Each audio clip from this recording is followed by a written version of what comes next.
बहुत समय पहले की बात है। एक चुड़ैल ने एक गांव पर हमला कर दिया था।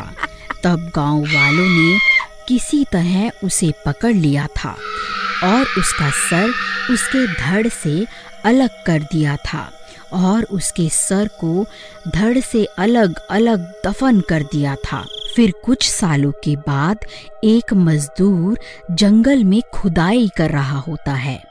तभी खुदाई करते करते उसे कुछ बाल दिखाई देते हैं। अरे ई का है, ये बाल किसके हैं? फिर गोपी उन बालों को पकड़कर खींचने लगता है।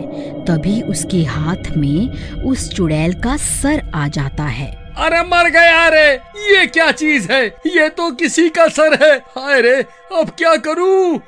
ये तो किसी चुड़ैल का सिर लगता है। हे भगवान, ये मुझसे कितनी बड़ी गलती हो गई। अब क्या करूं? हाँ, एक काम करता हूँ, इसे गांव लेकर चलता हूँ। इसे गांव के सरपंच को सौंप दूंगा, फिर वही फैसला लेंगे कि इसका क्या करना है। फिर घर पहुँचते पहुँचते उसे रात हो जाती है। फिर वह उस सिर को खिड़की के पास रखकर सोने चला जाता है। फिर आधी रात होते ही उसमें जान आ जाती है। आखिरकार मैं आजाद हो ही गई। गांव वालों, अब तुमसे बदला लेने का वक्त आ गया है। अजी देखिए ना, साथ वाले कमरे से कैसी अजीब अजीब सी आवाजें आ रही हैं।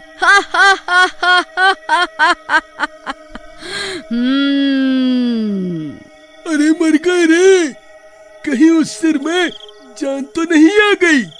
अजी आप किस सिर की बात कर रहे हो जी? हाँ, जब मैं जंगल में खुदाई कर रहा था तब मुझे एक सिर मिला था। मैं उसे घर ले आया, सोचा था सरपंच को सौंप दूंगा, लेकिन रात हो गई तो इसे घर पर ही रख लिया। अरे नास मिटे, चुड़ैल का सर घर पे क्यों ले आया? हे भगवान, अब क्या होगा? तभी वह सिर उनके कमरे में आ जाता है। अच्छा, तो तू ही है जिसने मुझे आजाद करवाया है। हाँ जी चुड़ैल जी, मैंने ही आपको जमीन से बाहर निकाला था। कृपा करके हमें छोड़ दो। ठीक है, तेरी वजह से ही मैं आजाद हुई हूँ, इसलिए तुझे छोड़ रही हूँ। लेकिन उससे पहले तुझे मेरा एक काम करना होगा। तुझे वापस उसी जगह पर जाकर मेरा धड़ भी खोद कर निकालना होगा। अरे मर गए रे, अब क्या करूं?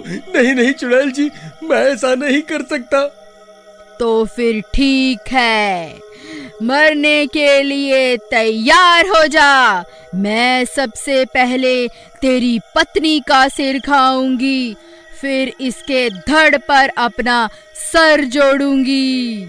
अरे मर गई रे। नहीं नहीं चुड़ैल जी, कृपा करके रुक जाओ। अजी जल्दी जंगल जाओ और इस चुड़ैल का धड़ खोद कर इसे दे दो, नहीं तो ये मेरी जान ले लेगी। नहीं नहीं चुड़ैल जी, आप ऐसा मत करिए। मैं अभी आपके साथ चलता हूँ और आपको आपका धड़ ढूंढ कर देता हूँ। फिर वह कटा हुआ सिर और गोपी आधी रात को जंगल की ओर चल देती हैं। फिर उसी जगह पहुंचकर धड़ की तलाश शुरू कर देता है। वह बहुत देर तक खुदाई करता है, फिर उसे वह धड़ भी मिल जाता है। चुड़ैल अपना धड़ देखकर खुश हो जाती है। तभी गोपी वहां से भाग जाता है। फिर वह कटा हुआ सर उस गड्ढे में चला जाता है और देखते ही देखते पूरी की पूरी चुड़ैल गड्ढे से बाहर निकल आती है।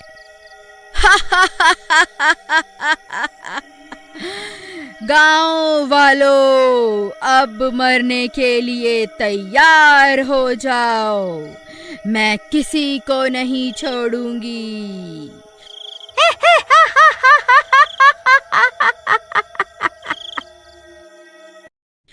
फिर गोपी भागता भागता सीधा सरपंच के घर पहुंच जाता है। अरे सरपंच जी, दरवाजा खोलो, अनर्थ हो गया है, वह सिरकटी चुड़ैल वापस आ गई है। फिर सरपंच अपने घर से बाहर आता है। फिर गोपी उसे सारी बात बताता है। हे भगवान, ये क्या अनर्थ हो गया? हमने उस चुड़ैल के 2 टुकड़े किए थे, अब वह बदला लेने के लिए वापस जरूर आएगी। हमें अभी कुछ ना कुछ करना होगा। तभी वह चुड़ैल जंगल से निकलकर वापस गांव में आ जाती है। ए गांव वालों, कहाँ छुप कर बैठे हो? तुम लोगों ने किस तरह मेरे 2 टुकड़े किए थे? अब बदला लेने का समय आ गया है।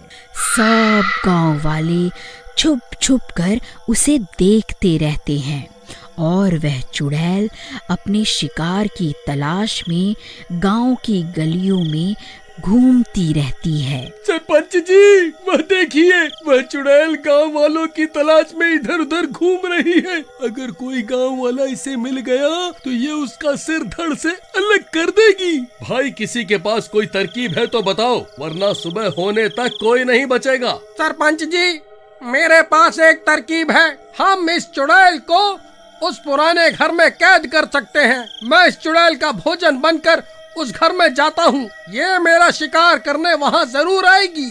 फिर इतना बोलकर भीमा भागकर उस घर के बाहर पहुँच जाता है और उस चुड़ैल को पुकारने लगता है। ए चुड़ैल, देख, तेरा काल यहाँ खड़ा है। मैंने ही तेरे 2 टुकड़े किए थे, इतनी जल्दी भूल गई क्या? अच्छा हुआ जो तू खुद मेरे सामने आ गया। मुझे कब से तेरी तलाश थी। रुक, तुझे अभी बताती हूँ। फिर जैसे ही चुड़ैल भीमा की तरफ जाती है, भीमा भागकर घर के अंदर चला जाता है और एक जगह पर जाकर खड़ा हो जाता है। उस घर की छत पर गोपी और शिवा पहले से मौजूद होते हैं। भीमा भाई, तुम घबराओ मत। जैसे ही चुड़ैल तुम्हारे करीब आएगी, हम तुम्हें ऊपर खींच लेंगे।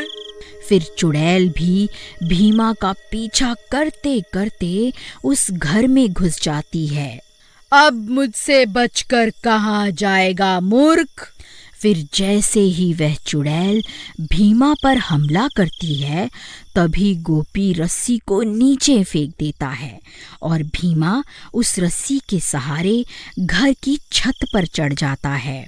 फिर तीनों लकड़ी की मदद से छत का छेद बंद कर देते हैं और सरपंच घर का दरवाजा भी बाहर से बंद कर देता है ताकि वह चुड़ैल घर से बाहर ना निकल पाए।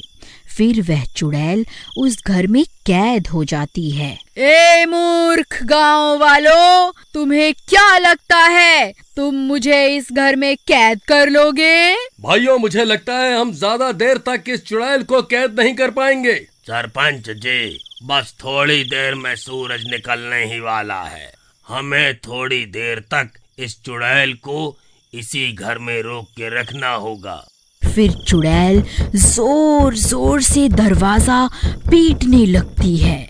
तभी दिन हो जाता है और आकाश में सूरज निकल आता है।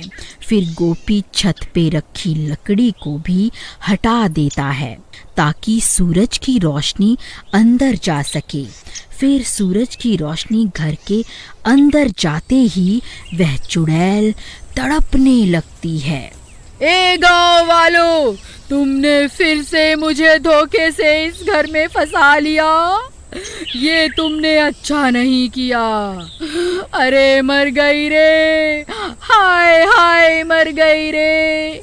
ये सूरज तो मुझे जलाकर ही दम लेगा। फिर देखते ही देखते वह चुड़ैल जलकर राख हो जाती है और एक बार फिर गांव वालों की एकता की वजह से लोग चुड़ैल से छुटकारा पा लेते हैं।